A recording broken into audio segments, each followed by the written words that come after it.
Hey everybody, this is Your Mind Translated Podcast. This is your host, Jack, so let's get to it.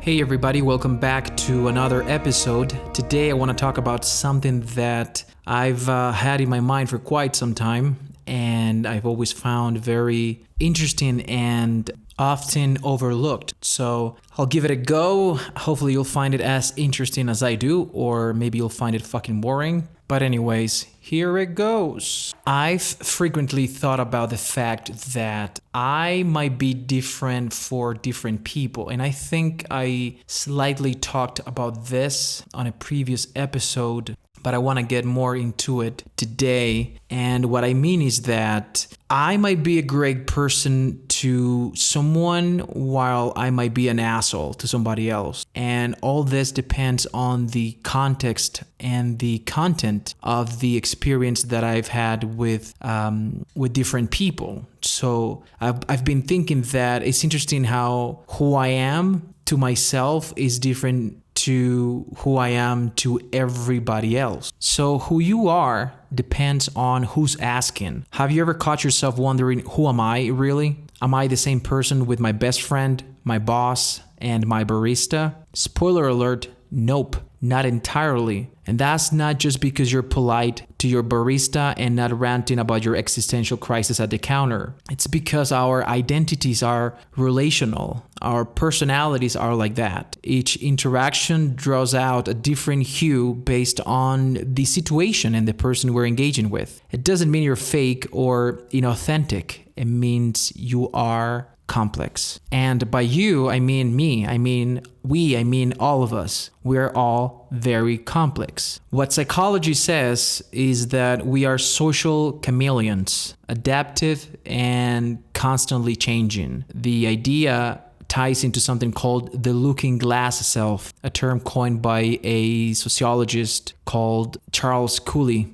Essentially, we see ourselves the way we think others see us. So when your friend laughs at your jokes, you think, hey, I'm funny. But when a coworker gives you the side eye, you might suddenly feel awkward or second guess your behavior. Why does this happen? Well, this happens because our personalities are like prisms. When light hits a prism, it refracts into many colors, right? Well, when we interact with people, their expectations, experiences, and perceptions act like that light. They bring out different shades of who we are. Think about it. To your childhood friend, you are that kid who tried to build a rocket out of a soda bottle. To your partner, you're their confidant, their cheerleader, or maybe their fellow Netflix binger. And to your boss, you're probably just a polished professional version of yourself. So different to different people. And again, this doesn't mean that we're constantly playing a charade of characters with every person we meet and interact with. This means that even if we remain silent, even if we just say hello to someone, their perception of us, who they think we are, totally depends on several factors, including how they think about themselves, because they might be projecting their own insecurities or issues into you, the person they're meeting. So it depends on a lot of things. Here's the kicker. Everyone sees a slightly different version of you. So when someone describes you as kind and another calls you reserved and yet another thinks you're hilarious, they're all right. You are just showing different facets of the same gem, different sides of yourself. What's wild is that every version is still you. You're not being fake, at least not always. You're just showing the side that fits the moment. And that's where it gets psychologically interesting, because our brains are wired to adapt to our social environments, because way back in the evolutionary day, being part of a group was literally a matter of survival. If you didn't vibe with the tribe, well, you risked getting left behind in the savannah. Psychologists also call this self-preservation theory. It's the idea that we adjust how we behave to fit social contexts. But here's where it gets tricky.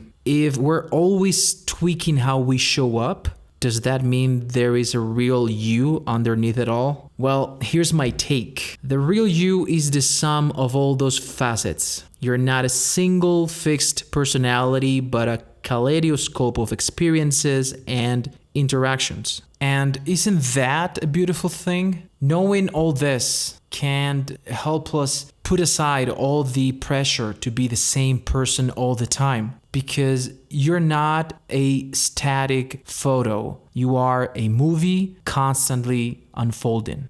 Okay, let's shift gears, literally, to a place where life and identity often get their most poignant perspective. Cemeteries. Yep, you heard me right. Cemeteries. When was the last time you walked through one? Not for a funeral, but just to be there to reflect. If you haven't, let me tell you, it's humbling in the best way possible. And here's the thing. We spend so much of our lives stressing over tiny, inconsequential stuff, whether it's a coworker's passive-aggressive email, the fear of being judged, or how many likes our latest Instagram post got. These worries consume us. But when you're walking through a cemetery, surrounded by names and dates and stories cut short, it hits you. None of that actually matters anymore. There's this concept in psychology called mortality salience. It's part of terror management theory, and it suggests that when we're reminded of our own mortality, we behave differently. Often, we try to cling harder to things that feel meaningful,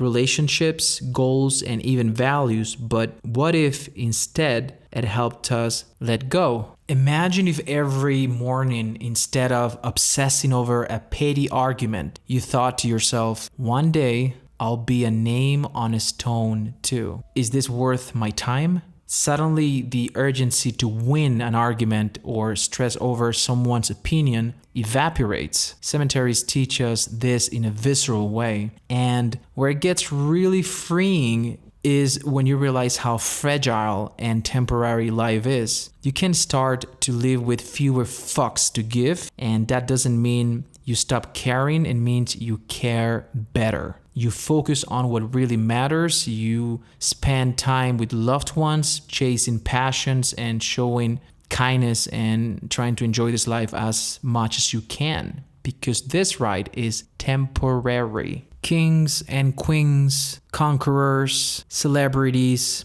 actors, actresses, rich people, famous people, they died, and we're gonna die too. Take a moment to reflect on this. If you were standing at your own grave 50 years from now, would you be proud of how you lived today? Or would you regret the energy wasted on things that didn't matter? I think cemeteries have a way of cutting through the noise and pointing us to what's real. And what I think is real is that we're just a bag of bones and blood, just moving around thinking we know what's going on when we don't. So fuck it. Look at life and say, hey, I want to live. I think that's what we should do, or one of the things that we should do. So next time you see a cemetery, come by. Take a little stride, a little roll, take a little walk, look at the graves and the tombstones, read the names, look at the dates of the people who are buried there. And hopefully that will give you some perspective. Something that I like to do and that I try to do is going to cemeteries in different countries that I visit, because although I enjoy the beauty of the variety of cultures and food and people in general, I like visiting the graveyards of the countries I visit, because this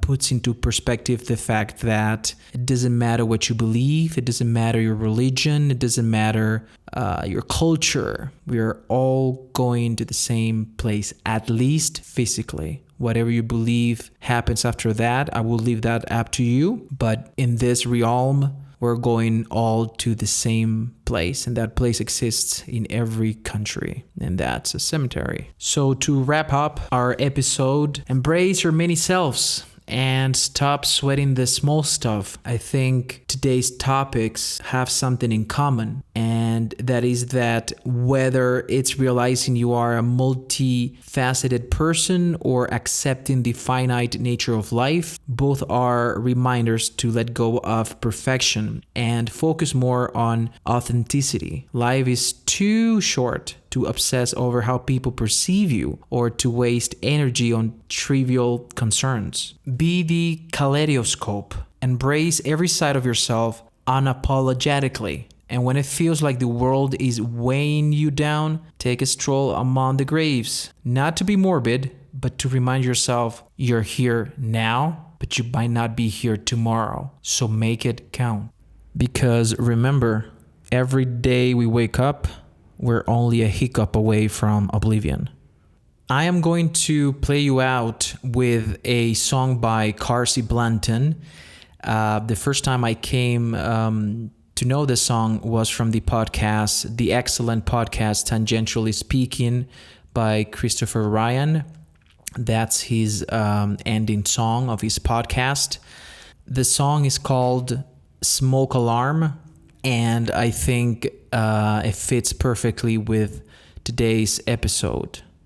Basically, the song tells you to just say fuck it and live life because we're gonna die someday. So I want to thank Carsie Blanton for giving me the permission to use her song on the ending of today's episode.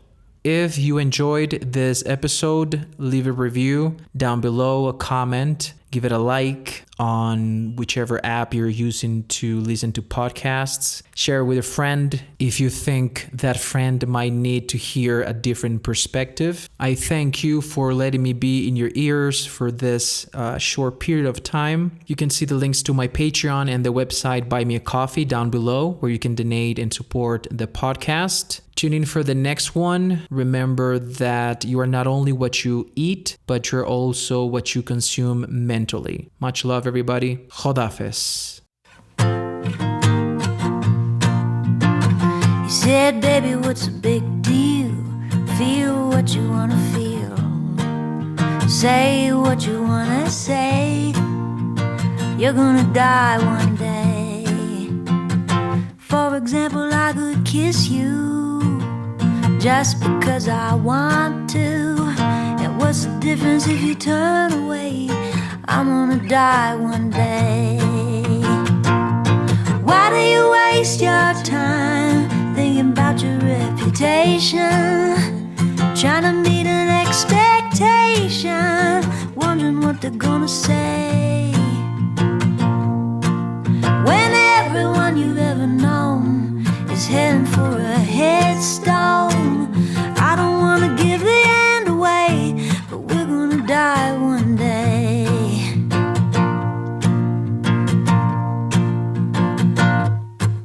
Your body is an animal that doesn't ask for much. A little music and a soft touch. Why don't you let it out to play? Your heart is in a birdcage singing in your chest. You try to shut it up but give it a rest. You're gonna die one day.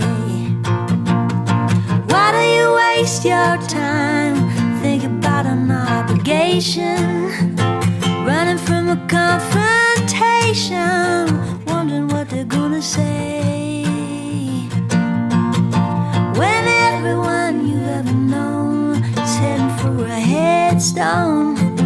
I don't wanna give the end away, but we're gonna die one day. We're gonna die one day. We're gonna die one day. So baby, what's a big deal? If you wanna be free, say what you wanna feel. Spend a night with me. I'm gonna take you up in my arms. And if we must go down, we'll go singing to the smoke alarms. We'll dance into the ground.